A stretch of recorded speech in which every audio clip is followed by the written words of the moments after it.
আমরা এই পার থেকে ঘুরে আবার ওই পারে চলে যাচ্ছি। প্রচন্ড ঢেউ ভাই ভাই আসছে। মাম্মি পাল তো তাড়াতে সবকিছু আলাদা। সকাল সকাল ঘুম থেকে উঠেই চলে আসলাম ময়মনসিংহ সার্কিট হাউস পার্কে। এটা আমাদের প্রতিদিনের রুটিন। আমরা প্রতিদিন সকালে ঘুম থেকে উঠেই চলে আসি এই পার্কে, কারণ এখানে এসে সকালে নাস্তাটা খোলা আকাশের নিচে আমরা কমপ্লিট করি।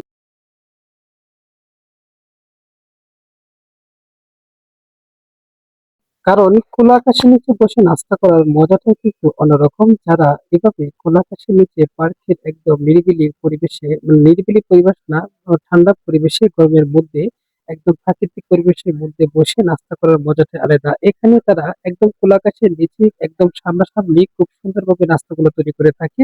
আর এই নাস্তাগুলো দেখে শুনে খাওয়া যায় একদম। তারাও খুব সেন্সিটিভ সতর্কভাবে নাস্তাগুলো তৈরি করে।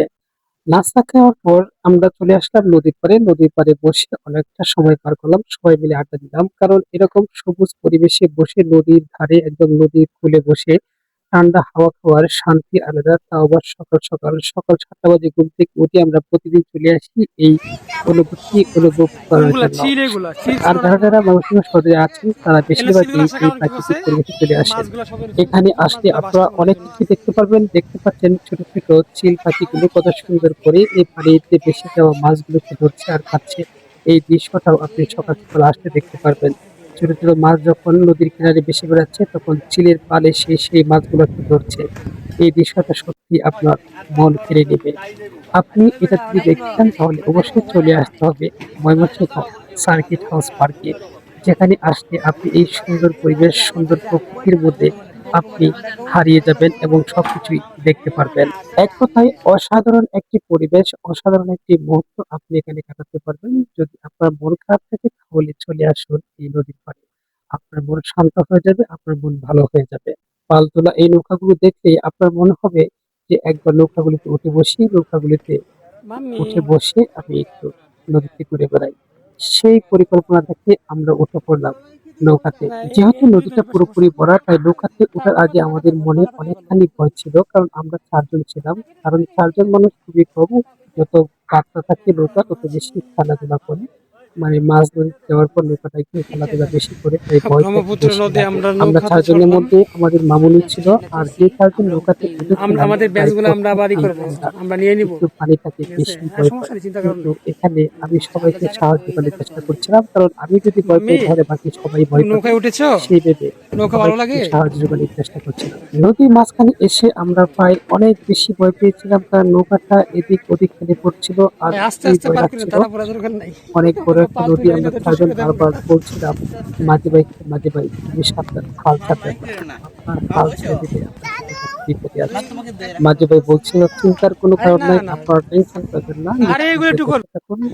আমি সুন্দর করে নৌকা তুমি ঘুরিয়ে ভয় পাচ্ছ? আপনাদেরকে এপার থেকে ওপার ঘুরিয়ে নিয়ে দেখো আসবো। কত আর ঢেউ। নদীতে এপার থেকে ওপার ঘুরলে আসলেই এত শান্তি লাগে, আমি আপনার তোমাদেরকে ঠান্ডা সাহস হাওয়া দিলে আপনার কি বাবা, শরীরে বয়ে নিজেরই যাবে, করে সেই সাথে জায়গাতেছে। নদীর ঢেউ প্রাকৃতিক সৌন্দর্য এই এতটাই যে আমরা পাড়ের আকর্ষণীয়, কাছাকাছি চলে আপনাকে আসছি, আর চিন্তা এতটাই কারণ নাই। আকর্ষিত করবে যা আপনি দেখে মুগ্ধ হয়ে যাবেন। নদীর ব্রহ্মপুত্র মাঝে নদে ডুবোবার হালকা যদিও ভয় পাতলা লাগছিল, কিন্তু ঢেউ কিন্তু এত প্রচন্ড। বেশি ভালো লাগছিল তা যদিও আমরা বলে এটাতে বোঝানোর চড়ে মতো নয়। অভ্যস্ত এই না, উপলব্ধি তারপরে শুধু অনেক আপনি ভয় পাচ্ছি। নৌকাতে চড়েই করতে পারবেন। এর আগে ভাই কোনো বহুবার রিস্ক নিয়ে তো নৌকাতে হ্যাঁ। চড়েছি, নৌকাতে চড়ার মজাটাই আলাদা। তাই যতবারই নৌকা দেখি, পাড়ে দেখি, সেখানেই একদম উঠতে মাছ বরাবর চড়তে চলে আসছি। ঘুরতে ভালো লাগে। তাই আজকে পরিবারকে নিয়ে, পরিবারের সকল সদস্যকে নিয়ে, সবাইকে নিয়ে অনেকক্ষণ ঘোরাফেরা করলাম। এই যে আমরা পাড়ে চলে আসছি। নৌকাতে উঠে যদি অনেক বেশি ভয় লাগছিল, সবাই মিলে কথা বলছিল। আম্মু একবারে তোমার কি ভয়ে বলছি, আমার মতো রিল্যাক্স মোডে কানারে যাও, কোনো বসেছিল, ভয় নেই সবাই যাও। ভয় পাচ্ছিল, শুধু খালি ভয় পাচ্ছিলাম না আমি আরে আর বহুত আমার খাইছি ছোট্ট জীবনে। টুনটুনি মেয়েটা। আজকের এইটা সফরটা নদী এত মনে করো সুন্দর আমার একটা ছিল, সপ্তাহে এত পানি। সুন্দর একটি সময় পার করলাম যা বলে বোঝানোর মতো না। আমরা এই পার থেকে ঘুরে আবার ওই পারে চলে যাচ্ছি। প্রচন্ড ঢেউ ভাই ভাই আসছে। পানির দিকে তাকাও না। আমার সাথে দুইজন আম্মু আর এই থেকে কি আমার জান্নাত, দুইজন এবিতু। না, পানিটা আমার এমনিতেই ভয় লাগে। আমার তো অ্যাক্সিডেন্ট হয়েছে, আমার অ্যাক্সিডেন্ট ছাড়াই ভয় লাগে। হ্যাঁ না, আসলে পানি তো আসলে ভয়ের বিষয়। নাচ বলে তোমরা যদিও আমারও ভয় করছে, কিন্তু কিচ্ছু করে নেই। Bye bye bye bye bye ভাই, সবকিছু ভাই আমি হাতে ভাই।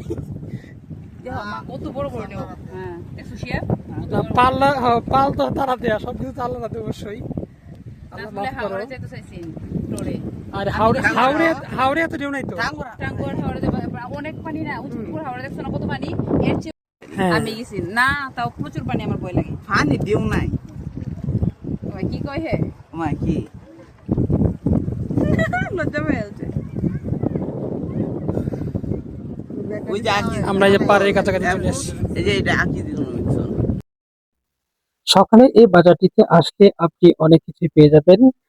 এক কথায় অসাধারণ একটি মুহূর্ত আপনি পার করতে পারবেন, কারণ নদীর ধারে ছোট্ট চরের মধ্যে এই ছোট্ট বাজারটি পার্কের নিচে আপনাকে এত বেশি আকর্ষিত করবে, কারণ এখানে চরের ওই পারে যে কৃষকেরা আছে তাদের উৎপাদিত কপি কত করে? ফসলগুলো এপারে নিয়ে আসে আর এখানে তারা সেগুলো বিক্রি করে। মিষ্টি আছে? টাটকা তরতাজা সতেজ এই পণ্যগুলো পেতে আপনাকে চলে আসতে হবে বাবুরহাট সার্কিট হাউস পার্কে।